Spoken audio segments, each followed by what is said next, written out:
ki mua pe ke tau hoko atu ku fia loto mawhana e kau korisu tuku piula Australia pai kau e tuing maunga.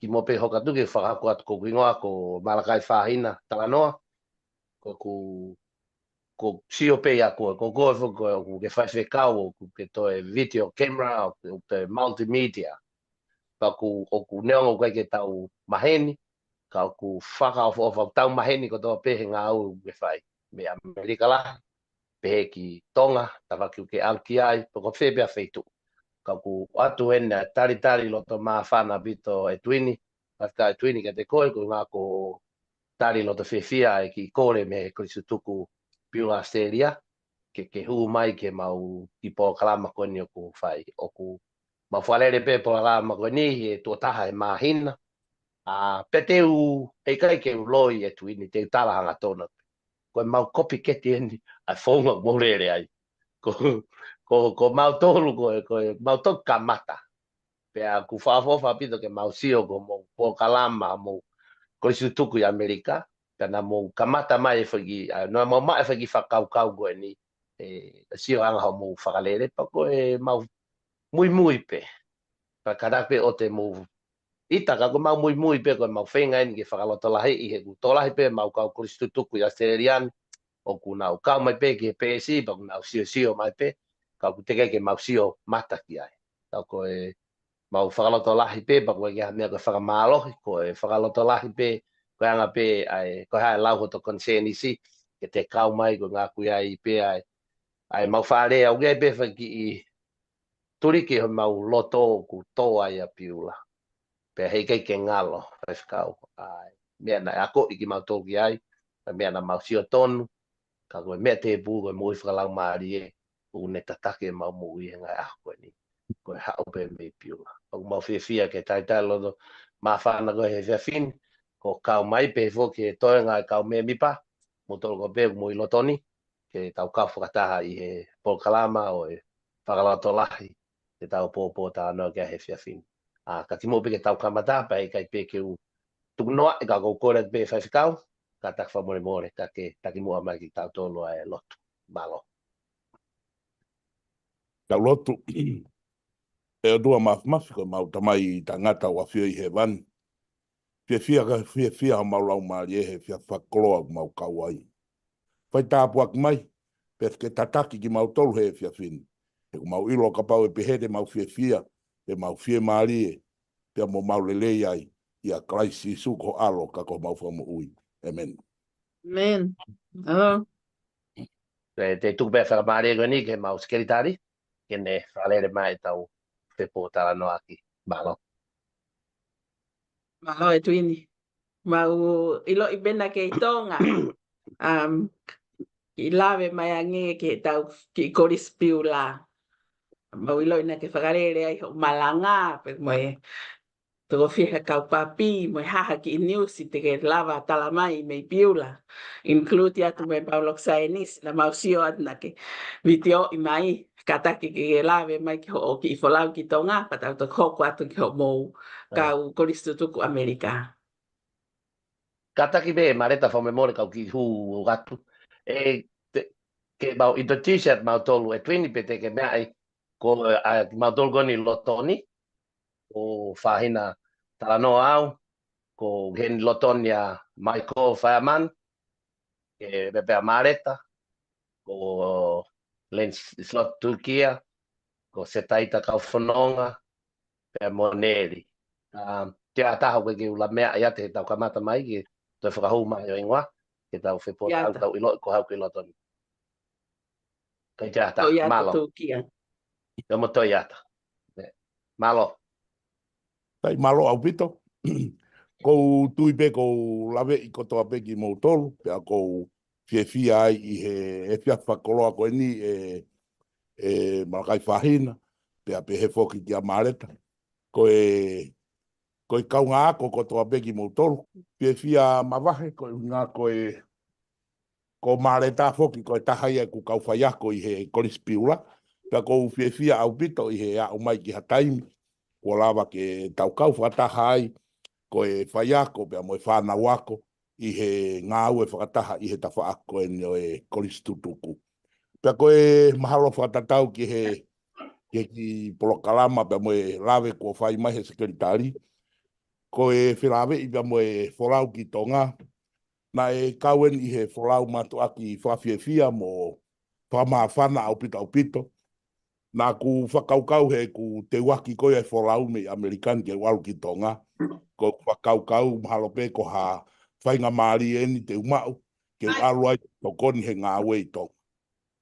Ka i he taimina ku alua tai ki tonga ko toki hanga whatongai. Ta ko whainga maari eni na o mai he o tua ke to koni ia iau e tonga. Pea ko whoki mai i he ahoni ko e tangata o koutou e mawhanange o koutou e ongo i o koutou e nai whamawhana au pito. Pea mahalo pe ko e taha nia i ha ki fo i time whakahistoria. Nā whaamange pe nā tau kau whakatahai, ka koutui pe nā tau kau whakataha pe i o mou mea ange pe i he live stream ai whakaofa au pito e polokalama nai whakahoko. Ka koutui i whelawe i pia moe korispiula mahalo pe i o ki i tuunga mawahe o ku whelawe i pia mo piula uluaki ko mahalo pe ko fuafua taimi eni u tokolahe ange kau hu fo o goi ki piula i he kau hu motua. Aia o ku kauia i he fo i tuunga o wheinga ki tokosi i ke nauhanga o whakahinohino i mo tataki e kina i tokolahi. Ko unga ko tokolahi e ia nau tolu ko nau tokuhen ki piula ko nau kaike nau ilo nau tolu e whaunga hono whakarere a ko pea mo e anga koe ngahi polokalama pea koe ki tokosi i koe na nau osiako koe piula nau whenga ke tāki e kina ai tokolahi ange kau hu fo ou. Pea ko hono ua tokolahi ange ai kau tokolahi au pito ange ai kau taisias aho fitu i he kau sias aho fitu i piula. Pea aia oku hoko le vaia koe pore i he ngā wei tonga i piula i he tawhaaki ko ia. Nā aku lele at whoki au ia koe mahi wheunga moe mahi nai taha nā kui tonga he aho watolu ko ia o epeleri. O kamata lewa mau ki malanga, ai koe na malanga koe i piula. Neongo na ia e saiti e taha nima na e whaia e ngahi malanga i tonga. Ai na e tolu i wawau. Pea mahalo pena e tolu pena e whaa kwa i hapai. Pea toe lewa ki tonga tapu. Aia koe mei koe kau whaiwhekau pea na e lawa atu pea mei muri. Ko Stephen Fine te aupa. Pea mo Charles Kay. Neongo na e lawa ange pe fok pea mo tankina pea mo ana lolohea. Kana na utok aluange o kau he whaosinga e polokalama. Ka ku kau ange pea mo whaiwhekau pelikani e sau. Aia ko au pena e lawa atu pea mei Amerikani. Kana e lawa haka Charles Kay. Pea mo e hasi pea mei Nusila. Pea mo Sione Kakala. Aia koe mau ki malanga koe i piula na e whakalata au pito na e maurere fok mautolu he pongpongi. Koe unga koe polokalama koe e ako. Pea koe urak piri o tēna e piri o te paipolo ia. O mau whakahoko le vai e mautolu e malanga. Pea koe unga koe kauako alu. Pea koe mea ia ta. O tokolahi ange kauako alu he kauako nofu mau. Koe ngahi mea fo o ia uhoko koe iho tau ki api ako. Aia neongo nau ke i whainga pēni ke recover mai pia mei he COVID, pia mo e tsunami. Aia oku ke i whakaata e whanawako ke na wako alu. Ka e toki whaamu pē ko e build up atuen ke lava ke toi whoki mai pē e whanawako ako nofu mau. Na e whai e mau ki polokalama malanga. Na e koe ki whaiwhikau koe he taimini, koe ki tamasi koe ko Davidson Fifita. Koe foha o Soni koe tunga ane o Rebecca koe Mario Hiko mei Havelu. Kona ki foha ko Davidson. Aia nai toki mauhoa ia i he kui piula. Pea mo ki tahine a whei koe a Hanui. Pea mo hauwhanga a Pahulu. Aia kuna ngā ue naua i piula i he taimini. Nā e urak whai koe, ai ui koe e mau malangana, e whiunga mo toko te au tahanima. Ai mau kau whakaului. Pea koe aho koe na aho pure lulu, na kimu a koe pea awange ai Palestini he aho monite, kua pau ke tutuku a ko ia, ko ngā kai hawa wawa mo hapai pea mo eua, o nofo he ongo whare mohe. Sai pe alu rewe whanau a ko aia koe fo i tu unga rewa, e matu unga pehe nau foki mai, he nau hau, koe aho e nia taimi nia tau a taina ai e whanau a ko, na ave pe mo ngahi tohi ki he ngahi mātua, pena e lahi au pito pe mātua na o mai pe nau tohi tala mai i kai ke nau loto ke baptaiso nau whanau. Aia kana osi koia ai ngahi whetu taki pia, koe ke aho papi, koe toko tolu walu pena nau o mai, koe o kau he baptaiso. Aia ku neongo pena mau whaamu pena mau e whainga maari ke oua alu e whanau a koki api. Kaku mea ben ku hoko ku tō pe ai tenga, pe excited au bito e whanau a ko, pe ku toki mui atu pe he whaiwhekau, pe mo toi ngā ki nau tolu, ai toi ngā koia o ki nau tolu na ikai ke nau lava fau he vai baptaiso. Ka koe tu unga koe o ki porokalama koe na whakahoko, mahalo peu kai ke umau e lea whe unga ke whamatarai atu ake, ai ongo koe na kumau i tonga, i he katoa pe porokalama fua taimien, ke kau whatahai, pia mi he General Conference President, na iai pia mo Palestini koia o South Pacific Division, pia mi Australia, iai pia mo Maven, iai lewa pia mo Whanueli. Fua taimien, ka ut whatahai i he loku pe taha, ai fo i kau Palestine ko toa mei he mission president o au ki he TC president i he lok peta. Kana ku fia ke u kau atuai ne ngope u kai ko ha Palestine iau. Kana ku pa usi i pe foki na tolu i he Kuitonga. Nai to lai pe i ho ki mautolu mei Amerikana e whakau mo whaamu ke lava kau atu. Kana e iku atu pe o whaosinga, ko au pe na alu, pea nā ku maumalanga taha mautoria mo wawao mo haapai mo eua he sāpate koe ki mua pea toki tauanga e Palestini i he aho monite, pea upa osi i peau e maumalanga nā ku whakahokwatongia he malanga tarang. O kou mua mai au, koe toko ua pe wiko atu, koe toko ua pe uhau me Amerika. Koe Palestini lahi au pita au pito pe, pea mo ki Palestini ko au. Pa ku nehanga ia o tomu aseni mai au ke umu mai o whakaawa ai ki whakaawa he whonua a ke uha o whae malanga kai toki ha uia o hoko ate porokalama. Pea ui ai pe au he kaumea i tonga ko ki Palestine sisi. Ka ku whamawhana au pito e mau wheiloa ki ai pea mo ni ihi. Pea kau ai pea mo kau Palestine koe o region ai a me Solomone Vanuatu ko ongo Hamoa, mahalo mo toke lau, mahalo pe ko wheki ki whanua e taha.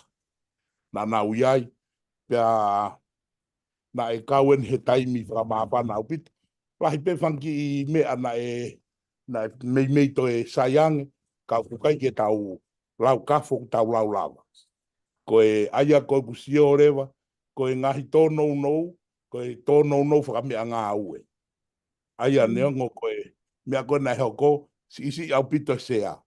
Koe fufo i ngā ue lahi au pito nai whai, pea usi i whakawha ia he kau whai whekau. Kai sai peu nau ke iki, ko te whanongo mau pe, kau whai whekau, ka taki o whetuku e tau sea ki kolo. Aia koe whetari aki, koe ki itari ki he whetuku holo e sea. Ai koe ngahi mea koe nau sio ki ai, pa koutui pe teu ki ongo atu ai pe mareta. Mahana i sio mai pe he ki laivi atu, i he whaava koe o ngoloksa e nisi. Pena ku lue ho loi pe o mahana ki whemo e kina kau laivi, ka e ofa pena e ao atu pe ki laivi mo toni. Ku whaofa au pito. Pa kou whamalo atu Palestini, pa pehe ka ki moutolo e ka wakututuku mei Australia, na e whaava pe e he tangata i Palestini koia pea mei i he SPT, pea mo Maven, Pea iai pe mo kau Palestini ko toa mau hu ki loto. Ko te whanongo pehe kau Palestini. E nau pehe whakaofu ofa ai loksa inisi. Pea iai pea mohono ngahi nau. Pea ku nau iai e nau whaamu. Ko e lea ia ai Palestini ko Hamoa. O ku lolotonga hoko e ko Palopalema ia nau tolu. Ai ikai ke ia loksa inisi ke whaia e ngahi. Ngā ue koe ai whanau ako. Ka ku whaava e tonga e piula e nau ki fo i loksa inisi e ua. Pea kou tui pe e hoko eni ko e tokoni pa ku mō teni au pito. Mana mo wakai mai pe kia u kaua i pe pea mo computer e whai ako. Hukahanga tonu pe ki he TV screen i he horisi ke whakahoko ake e nau ngā ue u whai. Pea kou sio ki ai, pa kou ongo i whiewhia mo loto mawhana. Ke u whamaloa taki mou tolu. Malo au pito e ngā ue. Pea ku mahalo mo wakai mai pe ki ai. I hono o la. Te tau toksio ki ai amui. Ko ngahi ngā ue bene u tau lava ko no whaitokonia whakanau. Moe rotu. Ke si hanga he o tua o whaitokonia kau whai ako. Ke whakahoko hono ako i e tau whanau. Kia tuunga o ku whakaamu e ki ke au ki ai. Malo ko ki mea pe ko ki whelawe ki ai. Tuke kato ki ai ha ngahi whehu i whakapatonu ke tau ki whai atu halawe ki ai. Malo au pita. Malo au pita i tuini. Ko ia, malo ho lai wi paun. Sia watu ko talo e mau nofu. Na e whetu taki mai peo tala mai e huwhi lok sai ni sipa.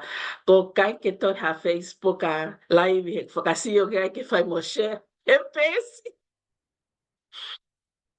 Malo ko text ma peti ko na ko e tuina na live ia. Share ile ma ko hinga ke sio kai mau kau ko distritu kuhe. Ko mau fua project ia mahalo i astereria ni pa ko lava le rei pa ko mau fi ai pe whakamalo kai ko mau tol pe ka ko mau tol na mau fan lahi tahai foi project so malo au pito ko o tsa pe ke aia ko o ku whakawhie te whanonga doktor lahi ange kau ako for all we have ko motu ai people. So it is improving, big improvement in terms of enrollment. Whare mohe, o he nau whanonga o ata pe ko whare mohe ia he. Ke toko laha ie, ea ko uhing. Iyo, koe tuunga koe o ongo whare mohe koe tamai tangata au ki toko si au pito. Aia o ku... Ki toko lahi tamai whine. Ki toko lahi ange ai tamai whine, ka au toi ki i maulalo ange ho nau whare mohe. Aia mahalo pena na live atu pena mou whatonga i hifo pe live atu me iai a pipiena pe a molosa. Na nao hu ki ai, ke whare mohe tamai whine. Ka koe tuunga koe o ea kono fumau, o ku ki i... Ko wakai koe ki ai o ki i iki ange tamai ki, pe aku toi ki i toko si i ange. Pe aku... Koe nofo koe o whare mohe, o ku ikai ki e whonu e whare mohe. Ka aku kehe au pito pe, o ku kou whatonga i pe, o kehe pe tau tangata pe mo e taimi. Ko o wale lahe au pito he e watu i uta. Pe koe kauhala pe ni koe ki mui koe whare tau kau motu a. Koe pataia koe ai, umo moho pe na autori ai o kai he manpuna. O kai ke kai haasi e whanau ako. Aia kua eke atu a kuia, o ku hau pe familia e taha ke whare moe tamai tangata, moe fukulo nu tolo, o si lava ai pe whanau tangata ka ato aia he fiafko ia. Aia rewa koe kai e fiafia wa upe ia he taimeni koe hoa i maa pe ia e taha moe i pu kotiolo. Aia koe tamaki wiki ange, pa koe kai toi whai e o ia koe no kumikai ta kai holo he e fiafi moe mea, o ku maa kona e tamaiki, pe aku lahi e o mai koe e mātu a ia o mai mea kai koe hau pe ai whae ia taha, tu o mai he papakiu, o to o mai fo i papakiu e hongo furu. Bos lawa ai pe whare mohe, whare tamai tangata ia o wahe he ki fo i papakiu, ia nau fiu ai pe nau tolu ia. Aia oku iai pe ai koe tu unga koe standard koe o ongo whare mohe, o ke isai au pito pe ai whare, tau te whito pe ke tamai tangata.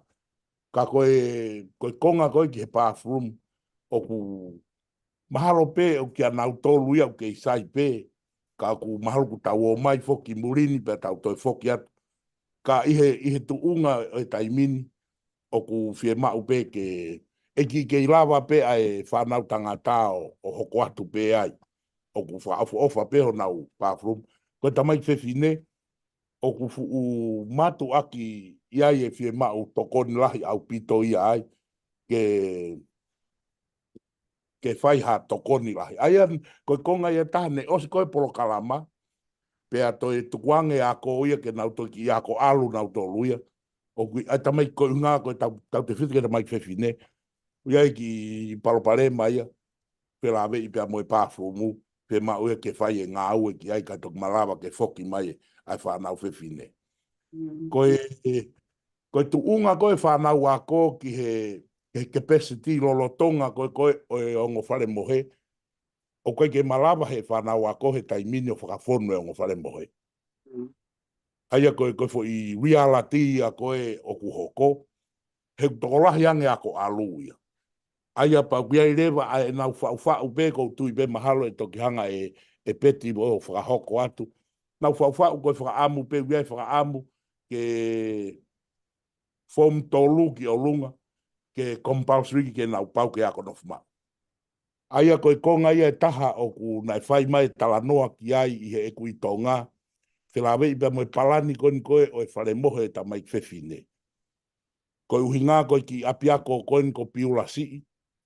Ko kau ia he whika uwaki ai tonga i he tā whakatātāanga koe ki he ngahi lautohi siki. Ai au ku mahalo pe ku mou lava pe o mui mui. Pe au ku osi kept out nau tolu ia, ku nau osi max out ki nau tolu. Ai koe ke toi tari ha hufo o mai ki piura si. Whakatatau ke he kau pai ako, pe a moe facility koe ki ako. Nai whai mai rewa ta anoa e tare ki tā ko ki he whakaukau ke relocate e whare mohe koe o ta mai whewhine. Nā whai ka e lava ke ai e fo i whare mohe lolotonga ke whare rei ia hea konga ke extend atu a piula si iki ai. Aia koe ngahi whau ia koe o ku whai e tala noa ke he taimini a nau tolu koe i tō ngā kai toki whahoko mai. Pea mo whaamu na lava o lere ai pe me he kalastaha o aloa o ke fōmua i piula si. Nā tau whaamu pe whako whakaukau ko mangaia pea mo mispa pea mo piula si koe whita ia koe ke nau hanga o teuteu i mai ki piula. Ka koe reality he taimin mei ko mangaia e ko ne osipeu nau whainga nau toki tonga hai. Pea ko papa uia ku si ke toi o mai nau toruia ki tonga. Ko ne ospe fomu o no ia ki hua pe fomu fitu ki wawau hai pea nau toki o mai. Ka kui ai pe whaamu ai ke ngāwe ia piula si. Ko nau lere pe i piula si o au ke fomu ua. He tok whai si vihu ia kon ko whaafai ko he fomu he kalasi o no. O tok whai he fomu tuu he taimine he lau toi pureanga. Ai o whaamu rewa ka pau ai koe ulau tohia ko lere pe o au fomu tuu he taimine. Ai o koe whaamu rewa ia ka pau e malava ke to o mai konga o e whare mohe ta mai kwewhine na lava ke o mai ia ke tokoni ki piula si. Pea ia e toe ngai na lava koe ui ngā pen koe sio ke he fuu tuunga whare foi resource ia e mau ke tau foi whaka auha pe ki lalo o toi langa fo ou pea ai foi mea tatau. Pea ka pau e lava pe o ki toi renovate ia ka toi uhinga e taha, tuunga e taha, ka e relocate e whare mohe. O e tamai whewhine ki kauhala utau kaure vai e ki foi feitu una e whai ai e greenhouse koe na koe a teu pea mo mis pāpu. Ke si tua ki tori, ka piniki mai pe ki mui ki whare na iaia siria mo sa teki pea mo aini pe koe hoko mai pe ki whare kuki. Ke nau si tua ki tori, hanga mai ki foi hala pe kou lere atu, nai hanga mai ki he whare intasi motua. Ai koe location ia e tahana e kau i hono whakahai mai, ka koe katoa ai ngahi mea koe ni, koe pōpō tala noa pe, mahalo ku kei whai pe ki ai e whe pō tala noa aki, whaamu na a kauia i he hoko ke ai ka ko mautolu foke o lo tonga fai ai whakaukau koia ki he whare mohi ta mai whewhine ke au ku waki atu pē mo e wheinga mo e loto mawhana ke lava ke whakahoko e ai project ko ia i he kaha uwawe mai pē. Maro. Gitu. Oh, ai aku sai connect fokieni ki ho mo project ko na ko Amerika ko mo ai ko ke mo ai fale mo ta mai fine. Io. Ai aku oku whai e talanoa he taimini. Ko e konga fokia na e kau i he need analysis ko na o mai ko e mei tonga. Mahalo peko hata o ene nima mei ai. Na e whai o mai e need analysis. Pea prioritize mai e ngahi fie mau vivili ko e ako. Pea ulu aki pena e o mai e ngahi mea ko e malawa ke whanaunau ake a whare ako. Ke malawa ke nauhanga produce mai e protaki koe ai ako anga aho fitu.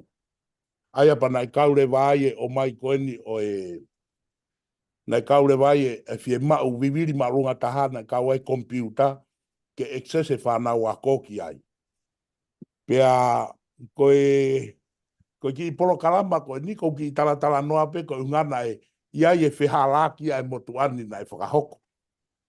Nā mau tomu atala noa foko ni ai whakakoristutuku. Ai koe ku fofua taimi a koe ke uhoko ai koe kai Palestini koe Amerikani. Mau whetutaki pia mo tonga, mo lui aho pia mo i kau koristutuku. Mau penai, ka uat ka mo tolu.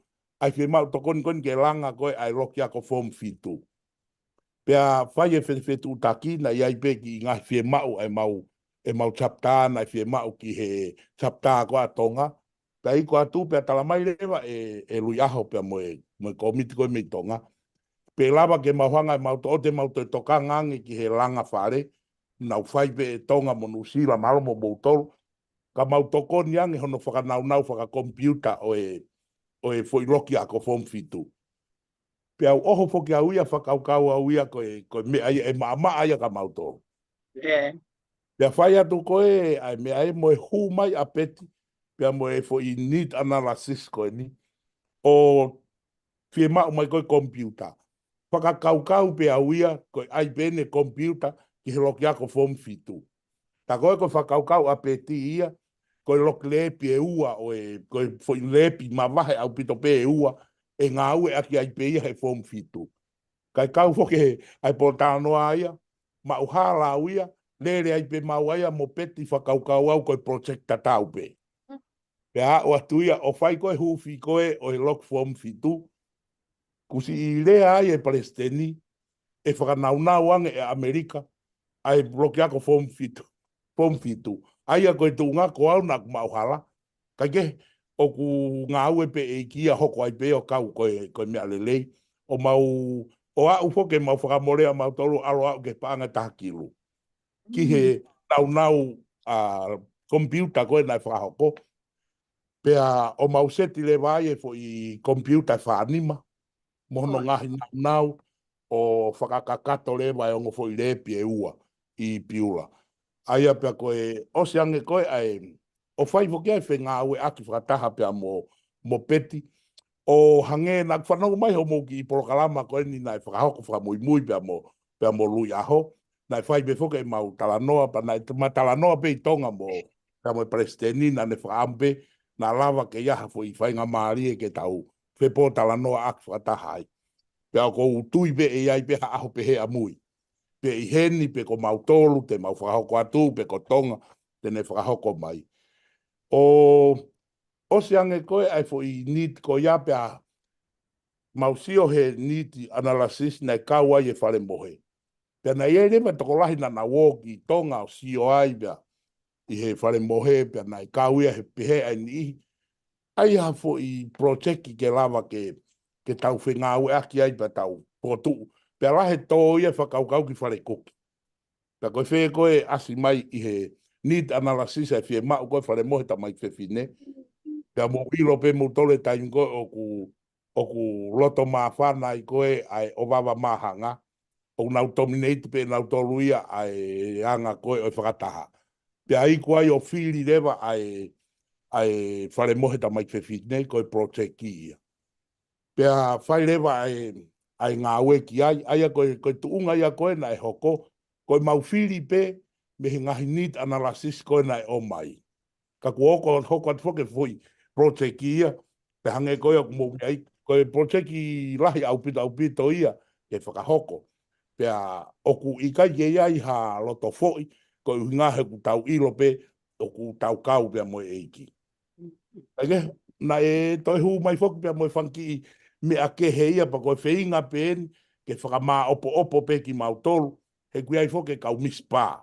Pe ai mo vama uia whahina e taim kou nau toe, fie mau ai nau tolu ia, fie mau pe ia ke ai. Pea mau toi ala tu mautolu o langa ki i fōmua, ai loki ako kone fōmono kone a mispa, koe nau fōfua ka mata ni he tauni, pa nak mau whainga maari he ka mata anga e tau ke ureira tai ki wawao. Alo akuia he putu, pia hokosia ai peo ma talano ai pe mo peti, o ma wo ai pe ki wawao o whakaava he naku, alo atau ki mua, o ave ai paanga e taha kilu ni mamano tonga, koe patseti a koe o e loki ako ko a wawao. Pa nak toi alo at peo o ma wo whakaava, koe stentet mahaloia ko whakaamu, pe mau ke hiki ki ai e tau ngahi loki ako. Hange pe ko homo ngau e kona e whai ki he loki Chinese lepi. Oku tuipe, oku osi ia upe ke tuunga ko ia ke na wau ki ai. Pea koe te waki ai mai ai pe, ai teu koni ki he pare mohe koe ai tamai whewhine. Aia e outleva ia pea me he nima koe o peti ki he komiti ko e koristutuku.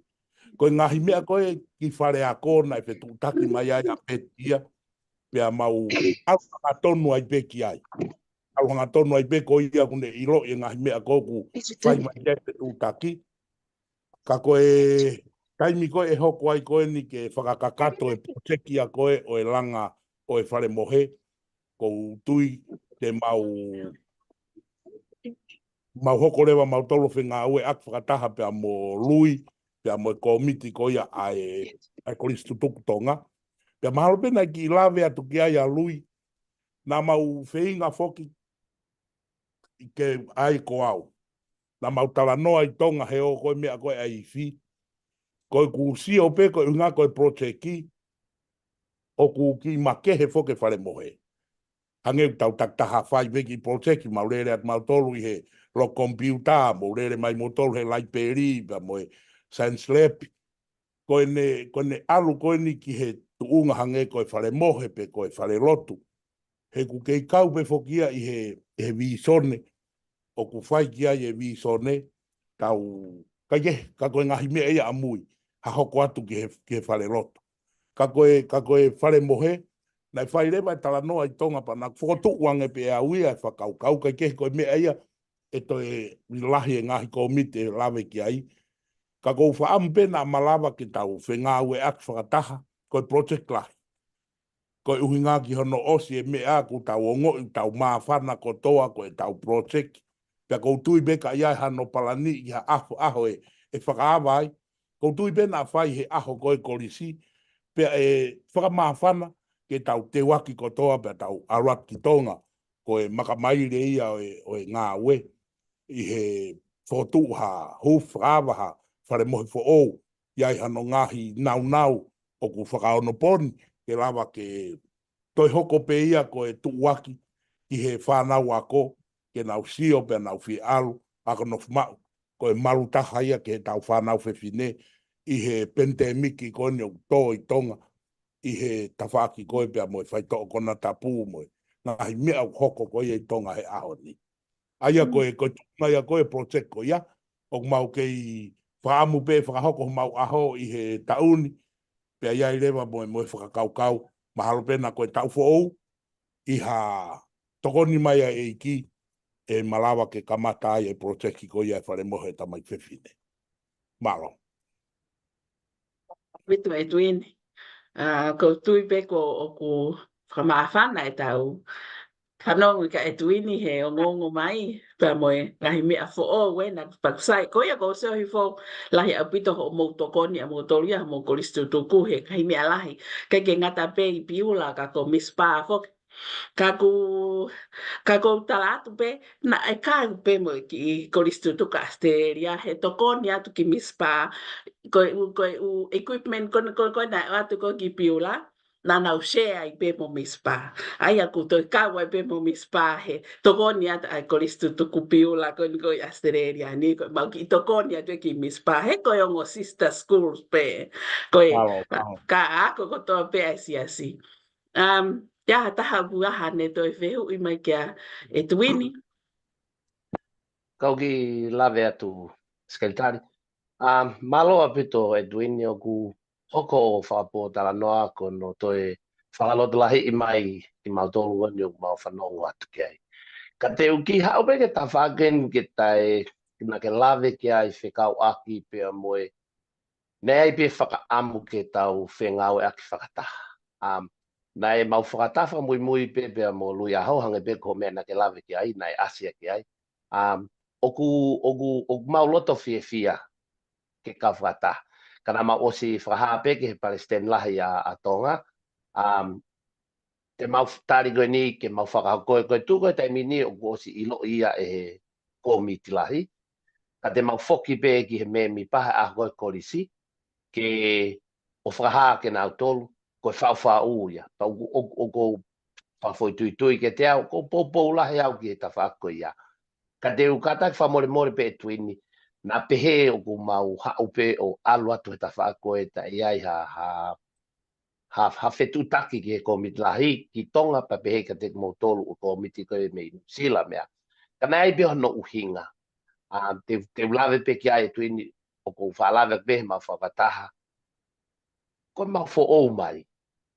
Ma hau pe koe ma hufo o ko to mai to tisi ka te au ko hufo o mai pe o ma fo pe me a koe na iai koe na ma hu mai ai ta ko me pe koe na ma tunga ki ai ai ko ma iai koe tai mini pe a koe whakau e koe ke whenga whakata o ku po la ia ki ai koe tokon Palestina koe stu ko a Australia pe mo mau komiti ka ko na em koe mau tari whakafoke ki ai te mau tari pe ke mau whakaha ia ki kau me ke kau koristu tuku koe ngāwe, koe ni koe ngāwe whakalungfua, koe ngāwe whakafoi tui. Pa ui ai pe whakaamu ia, koe iaha aho, koe tuunga ia te tau ngāwe ki ai.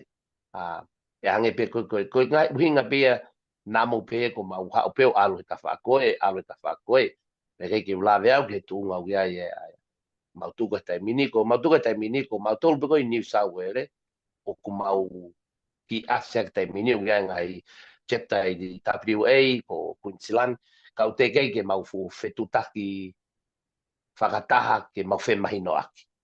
Ta koe tuka e miu mau tari be ke alahi koe korisi mau korisi i Okatopa. Pe te mau whakataha whakahale wa ki ai ke kau me mipa.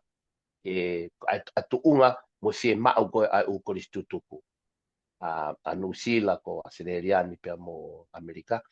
Ke mau tau ngau pe tau ngau pe foi hala ta e tau fetu taki ko ki tonga kau hanga lau mau popo ko to ki ai pe ko me fra ma fana e twini ko ma o e kakai o ku nau mateu pe kakai nau fonu mahino ia anga e ngawe ko ku ma ko ni ko fo pe mo ko ke ako o ke mau te lave i ke te o ke maua mahino ke anga tunga ngau ko ni o fai ka ku mau feinga pe mau le leita ka te ko me e twini ko kore pe ka te ki lave mai o kai fo ke to o ko ngai live ma kom to me America e anga ho mo fakalele ho mo polo kalama o ku whakawhiawhia pa o kuiai pe mau whaarea mau grupu kon ko vau noa hewa noa ui ko riweri ai ke kwa kusiki Amerika unau ai ke tau pehe ko mea whakamawhana ke mau sio atu ko ke anga ho mo whakalere mo anga ho mo ngā ue a mea ko loto lahi boy ko ngahi mi loto yu tonu ke mau whia mau ke mau te mea seriani kai ke ko mau ke ako pe te mau iai pe aho mau whaam te mau wau ke Tago mea mau inga taha e tuini o ko maa whana mau pe ke siot ke Amerika. E siot ke koutou reka reka. e o na ui ha papa kiwi ki ha paka o ilo i be hingoa ta ilo i toko lahi te nau ke o fa be fa ta pu nau te alu sariote ka ku na wa u pe ki paka e tangu tuai mo ko te fiha ko mea ia o ko ngo i ma pe ka pau e pe he loto o mau tolu wani kei ka pau pe he loto e matua o koe mau taki koe ai loto mawhana e neongo pe ko hai mo moko pe ko fe tu pa u pe ko tolahi e touola ko se o nau laivi fo hua e ua ko fononga pong pong ia fe tu e taha ke au ke asante i nau tau ki ai ke papakiu koe na e ko na wa koe ki ai o koe ki koe matu ai kau tau leke le kai o tangutu mai e paka e ko mea o ko loto mawhana mau pēo ke sio ke anga ai ngā oe mo whakalere Amerika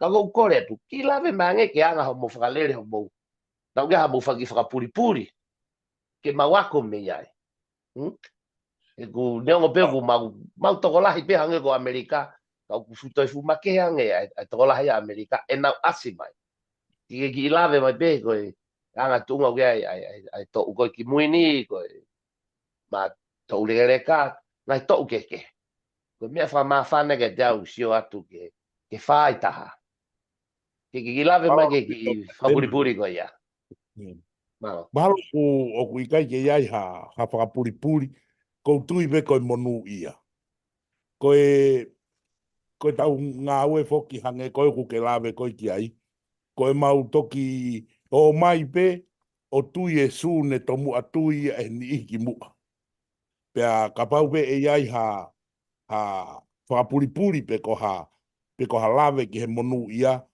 o tui pe o kou monu ia kou hu atu ki he loki ne tomu a iai e kakai o nau whakaata mai ho nau mā ke o alato tuu ai. O kou hanga o toko e mālo kia ki nau tolu ne nau mua mai ko se mismoala ko e kauwhewhine neongo pe a whakahela lea i a nau tolu ka ko si nau tolu en na nau hanga whataki mai e ngā wehe ngai taurahi ia ki mua he toki hu atu ko veisini a mo ngafpia mo manoa ia e tangata eiki ko erikena fia iro pia mei Texisi pia ko kulawe atu pe ki he kau Palestini ko Freti Aho ko nau tolu e nia ne nau tāma e nau tolu e fihi pia i kai ke nau sio nau tolu ke fua koe nau ngā we ku toki o mai ki mau tolu ai kolisi mui o hange ku mau lava mea ko e huinga ko kini hala na e whai mai e he kau Palestini pia mo ngahi tau ako ki mua.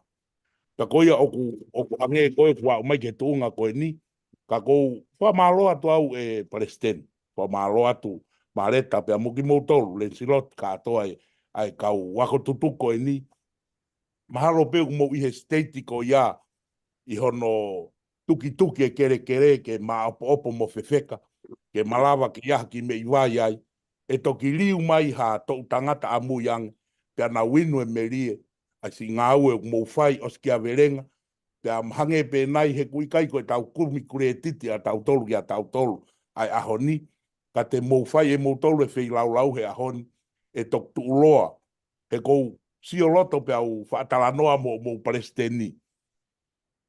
O kou sio atu auia ki Asteria, pe moi foi potential ko Asteria ia, o kuia e amanakilele ia a aku, e kuanga e wakai atu, ko foi halafononga pe nai nai fou mai ia Amerika, ki mua. Pe o kou whaloto to at me mo whaloto lahi atu, e kauako tutuku. Ko e halafononga pe nia te tau fou ai. Pe a hange pe koia ku ke lawe mai ki ai ku mā whana sio mai ki he tuunga ko lelea ia Amerika ko e mea lerei ko toa pe mo e mea kovi ko toa pe ka mata mai pe me Amerika ka ku fia pe fok ko e uhinga o ku to e sayang e teknolosia he ahoni to e lelei yang e fetu taki pea koe mea ia ko wongo i he taimi koe na hoko ai koe Palestini a ko tutuku. Ko tui koe mea koe mahino Pea mo mea ko e transparent ai information ni ki he kawako tutuku ka uia he fumea matuak mahu inga au pito. Nā kuhua tu nei ai ki ani ihi ne talo e nia pea mei he walungo fulu tupu o hawahi hiwango fulu tupu a e nau tufanga whakatapu tolo pipe. He nei e mea ne tolo unua i hona uloto i he ngahi mea taimi ki mua. Pea koe taimi pe koe na e maua information to tonu koe ke whakamahino ka nau tolu ai uhinga na e pehea i e mea i he aho koia. Koe mea rewa nau tolu pe te nau tari pe i kai.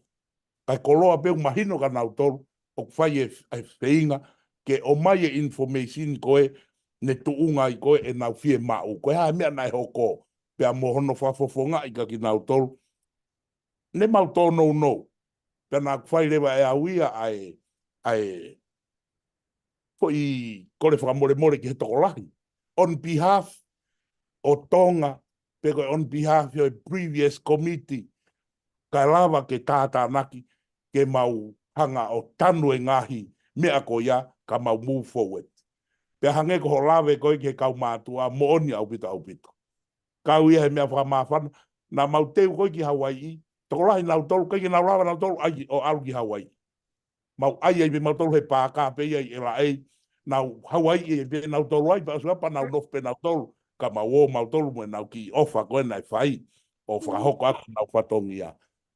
Pea ku mau ngau e aku whoke whakato uako he taimini hangepe koia o mo wala ki ai he taimini. Nā mau kamata, nai mau whakasiasi pe. Ai nai lere pe koe ki potsiasi, koe ako tutuku ai pe ia, pea ku mau kemitaha whoke ai kemitonga, koe ne ospe koe kemitonga pe aho e korisi, koe kau kemitonga pe mau toi o aho e korisi. Kai alo ai pe taimi o hoko ai pe, o ai whakakomiti, whakorisi tutuk, whakawheitu, ko Siato, ko Rino, ko Whepa, ko mau whetauraki, hau pe ai ngahi wheitu o lie nau ki mea ofa pe a whai e aho. Kai alo atu pe taimi, u nai ki kamata i mai fok e Tonga. Pea mau ki iala ki ai, o tau e ua pe mau ki wheinga, ko aia ko ki fwoi to wako pe nai tolu nai kamata aki. Ka ku hange koe lau, o ku ke lawe i mai to o la mahalo pe koe whakataha konga i pe ai e riu e ri mo mea. Ko mau tolu, o ku mau ngahi to wako, o ku ai paionia, ai koe to kou ke to e ahe taimini mei ko whakauso natane, ko Sela Pohiva, ko Taione, ko Taione, tui Kolovatu. O ku nau ki toko lahi pe. Pea koe to uia koe o e paionia, pea hoko atu le vai ai rongo mo e loto, koe to ua ko ia ko Manoa, pea mo veisinia, ko Erikena, o ku Maopa, nau to uia ko ia, pea hoko atu le waki ai to uwhaka ofa, aia koe to uia koe ni o eke, pea mo makapā hulu to rini, starek whehoko mo e to uko ia, pea hoko hi forewa ki e to uola, aia koe to uia ki mu aia mautolu. Ka ku mau mei lere mautolu mei tau e hongo fulu. Koe uhi ngā koe toko sii koe ai kau mei mi pa. Pea ku whao i le wape o a o to mei au e ke tau e hongo fulu. Pea hoko at le vai e katirio koula, aia ko mauto uia ko mautolu. Pea toki ai lewa mo e Piula for Life i ho mautua. Pea mo ui manatu. Pea ai lewa pea mo ki i to'u fo ou na toku fo tu uia i Hawaii. Aia o ku ui lewa ia ko au te uri oa. Aia ko mau kaweinga ia ko i Hawaii. Hoko ai pea i ki to'u ai.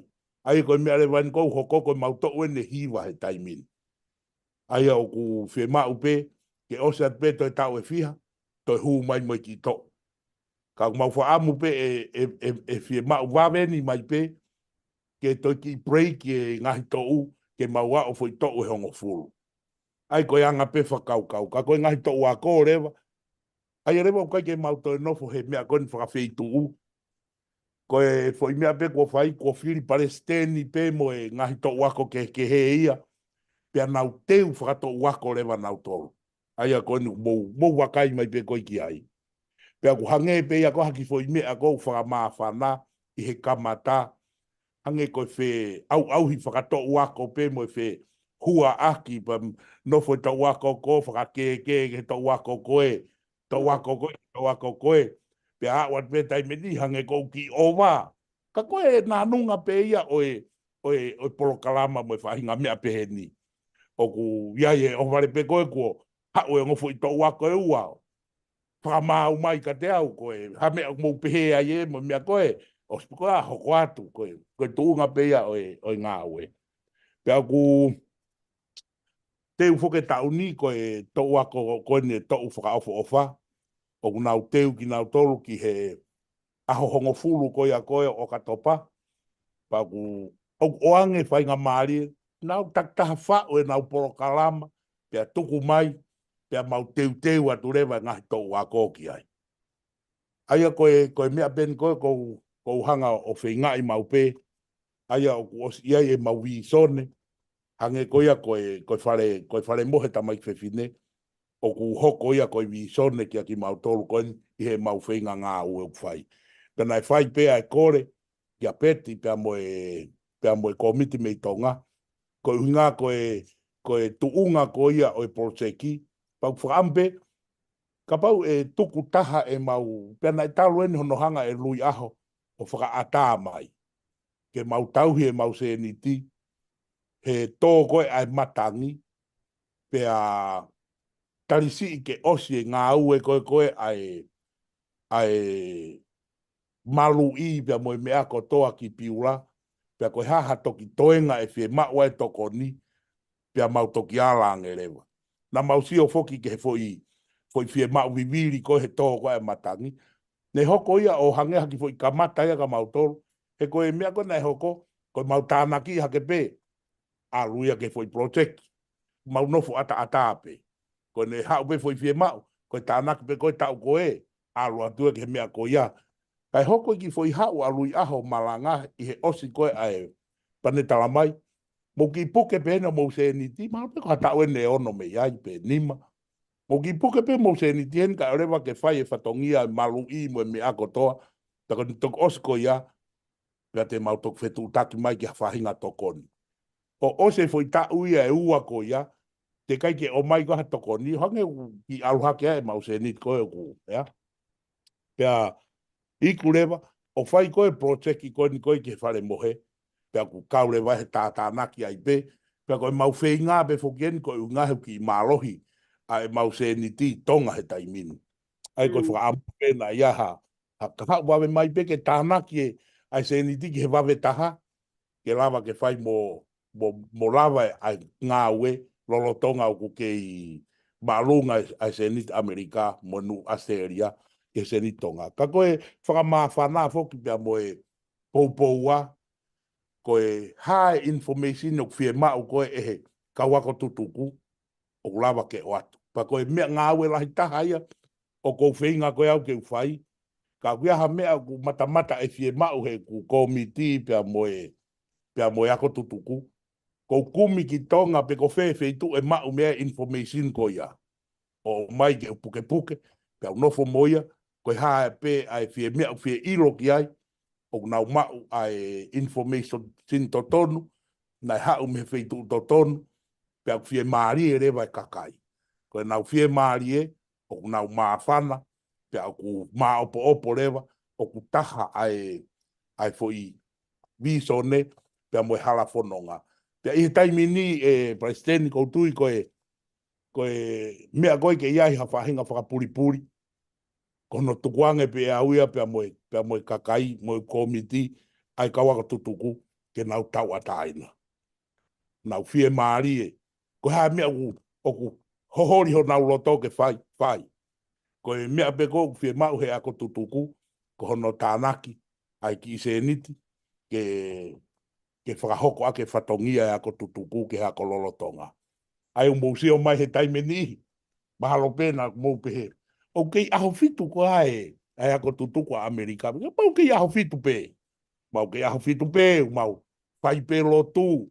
Pea koe taimi koe o e koris tutuku, ata pe mau kau koristutuku ke nau fia o ngoi unau tau atai na nau lau maari i he mea o nau fai he aha koia ko mea ia o mau ngau e pehe o ko whaambe ke tau atai na pe aku nau o ngoi ho nau lau maari o nau fia ko e mea mahu inga au pito ia i he ngau hi society pehe ni malo au pito Palestine. Ala vito e tuini. Ku whakamawhana e tau talanoa ka ko hao ke tau whakaosi e tau houa mo e tuini. Ka pau kai ka hataha wahane e whehu i pea tau whakaosi ai pe wahina tukat ka koe. Nā lage o ki hua tu e tuini ka taki mua na e haha mo tāna mo lui. Ai koe tari taim ni tari kia o lui ka lui kene toki ue whataha ke whatano ke ngai whototo ngai whataha pe koe hame o koe taimi. Io. Aia na e lawe mai koe a lui. Aia foko koe fo i tuunga ko iana e whai koe a e whapotala noa. Pe e malawa ke tau. Hange koe nai ki lawe mai ki aia whahina ane nai. Koe tau ke ia koraka ko toa pe foki. Pea koe mea o ku fo ou. Pea o ku te kiai ke tau au tau tolu ka foi e poki. Ke hange wiai ha foi sino i mea ke ne hanga. O whakamaa opo whakataha ki tau tolu. Koe kau ako tutuku piura. Whakamaa man lahi. Koe mea peni au tau ilo i. O kia e tau komiti Amerika Nusila pea motonga pa kia e ngahi awe aki pehe. Ka ku te kiai ke iai ha whahinga foi sino ia pe ko ha mea ke ne hanga o whakamaa opo i ki tau tolu. Aki ha tau whelotoi. Koe whaunga ni te tau ngā aue ai. Hange koe na ki whanau mai na e lawe koe ai alui pe koe Palestine ko tonga. O kai kia ha mea ia e aruange ki Nusila. Mei ha toi ta whaaki. Pau ke alu katoa pe ia i tonga. Ki he koristutuku o toki hau me koristutuku ke koristutuku Nusila. Ko mautolu ia mahalo hange ko mautolu. Na e ata ia ke hau ai foi hala fononga ko ni taurere mai taimini ne hau na mau peheni pe foku mau tolu ki mua i he mau ngaue kon koe i he koristutuku na ia e foi taimia na pehe na kai ke toe hau ha fetu taki ke he mea feitu na e pau ke hau pe ia pe me he koristutuku atonga ko ha me e fe mau alu koristutuku atonga hau ke koristutuku Amerika alu atu ke koristutuku Amerika ke koristutuku atonga na pehe pe ki mua pea hange pe koe lawe ta au mai pe koe taimia kai ke hanga au ia whakatoka ngai peneanga fefe ai o vale pe koe nia ku mau ta au mai mau tolu ke foi tuunga koe ku hau ai need analysis me ia peti pe hange na ki lawe koe kia lui o ku te sio hifo ki he whakotuutu u pe moe palani ngā ue na e mahino au pito ai hala whanonga pe ku make sense pe mahalo o mau alu ai pe koe talanoa le koe a lui koe ne o fai fo ke talanoa i tonga o loto a komiti tonga ke fai e foi whakaukau koe ni koe toe beni ke o mai ki Nusila pe mo Asteria pe mo mautolu koe ni ke fai hano toe whakamao popo no talanga i whakaos aia o tui pe e iai pe foi taimi mahalo waveni mai na kwe mao ke tau wau ki ai ke fai ha tala noa pehe ko foi tau mua ki he whakamahi no i pe ko hae hala whono ngā ko hae whou ngā mo tu ngā ke tau ngā ue aki he kahau pe ai malawa e he taimi tatau ke oua na aongo i e he ngāhi chapta ku nau rifusia ki nau tolu koe ke nau lawa na tō whai e mea nau tau ataina mo nau loto koe ke whai ko ha whahinga fo i sino ha mea te tauhanga whau ke tauhanga peo whau ha mea, ke whakama opo ki tau tolu, ka i taim tatau, o ke tau ataina pe ngahi chapta mo nau fia, i he nau ngahi tuunga ngā ue, ke langa whakalakalaka ai ki mua, o wana nau o ngoi, o ku nau ngā ue, ka kupure i ke hea mai ki nau tolu. Pe koe fuilea to nuia o ko ngā ue aki, ka mahalo pe, e fai ke tau whama opo, ka i he taim tatau, o kui ai pe ai tuuni e fai e Australia, fai e Amerika, tau ilo o kui ai fo isino, o tau kau ka atoa ki ai, i ha whahinga mea whakatokolahi, ke ne hangau, whama opo i ki tau tō. Peku tali at leni o... Ia, malo, ko hunga peku whehui, e ko tuia o te tonu ke whai mo whai whatago e taimini ki mo e uaha korisiko ne matopa. He koe me nau whāmo, nau whenga ke e mawhataha ko o si, e tau tala noa i, ai fo i structure ko e fo i anga no whaere whi ngā wen. Pe tau te ka whoke e ko se tuko, mahina ko nau tolo, koe mea e koe whotutu nanga no whai koe e ngā wen. Ngā e ko se tuko a topa pe na u hau. E ka pati tau ato lau tolu o ku tege mawa whaka structure ia. Koe tui mahalo e lahe whakawhewu ia mahalo. Te aka sin mai ki te nau tale whakawau ki kai. Io, malo au pito Elen, pak mahalo ko tui pe ki ai, aunga ke whai mo e iai pe mahalo hena e pehe lui, e wawe peha no ui mai ha tau ki whakataha ke tau talanoa whakatokolahi. O e wahe ak whiringi ak whakaukau pe. Ka kuhange koe ko tuunga he taimini, ko lawe i pe ui ai homo commitment a mo tolu ia pe a mo Australia, hange ui ai project hoko whokia ku o stu mai ka mo tolu, hange koe lai peri, ko nusila kai ke wilo i pe koe haka ko mau tolu ko ni hange ku tu mau tolu ki he whare mohe. Ko ngā ke ilo i ngahi commitment pe he, i he taim tatau ku whau ai pe, a whahinga whaunga ki he kaha u koe o e tau whengawe ak whakataha. Tau mahalo pe koe taimini hange koe ni ko mautolu, ko mautalanoa mo mautolu, na ia taimi ko ui mai ai e whataha koe ni, ku whelotoi e tau ngahi komiti, mo mateuteu e tau ngahi komiti, koe hae mea ko una uloto, ke whaunga ke whai aki hano, koe mea pe whoki, na tuuni tau tolu e kau taki pa atu e ke tau komiti koe ngā ue koe a tau tolu o tau wheto aki kehe tau tolu pe e palo pare marewa ka ki tau tolu aku malo au pito e fotu whakaukau malo pe e lava pe o mui atu e mareta te u whetu tak pe mo au ki a lui ki a whahinga po i taimi waweni ke whakau ai. Ai a koe foi mea ko ai mai ko Eleni to ton fo ke taki mai lui. Te? Ko hinga he ko ia ku metonga. Ka pau ke? Ka pau ko ne hinga ke tau fo ko toa. Ai ko ia to ton ko ke ni hanga organize mai e ha mea. Ai ko tau. Ta ko e hanga lau tau ko e tau whanongo pe tau whakakau ki. Hai mea tau loto ke he alu ko tope ke floa ke toki ai pe ke toki pasi pe he tau ma tau aho tau whakataha ko ia. Malo au pito e tuini mau inga pito pa mau whiawhia ha o tu kau mai whakaloto lahi i mai ki mau tolu ke to upe o lele mau ki koris tutuku matu mei heni. Neo mo peo mo to lahi ani mo tolu ia ka te mau au pe ki ai, he? Te iaha taha waha ne whehui. Tai pe kona bomo e pure tā mea e mea Michael Whamani ke ai mo aki konseti o chatu fu. Tika e nau tā mea. Ko ia. Ko e mau fia au pito koe e mau ki i tā mea ko listo tuku. Ai ko e tare atu pe ki Amerika ka ia whe mau e. A mea ka mou heka mai mo tolu ke aha kolisi ke. Signature sao ki ko e nā ia mas. Ko e tare atu pe ke tohi whakase. Kai ka e whetu utaki ki he ka saia pāhulu ke ne atu hau tohi whakase. O maka pāhulu ngā daki. Malo masi e tuin whai ngā ue. Mai mi hena. Malo. Ko mau tau tonu whokiena mai kolo mo staita. Io.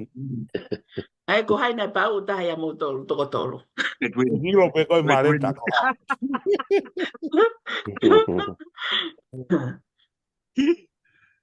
Malo masi. Tai pe unga ko mone la ko ta mea ka toa pe ia piula.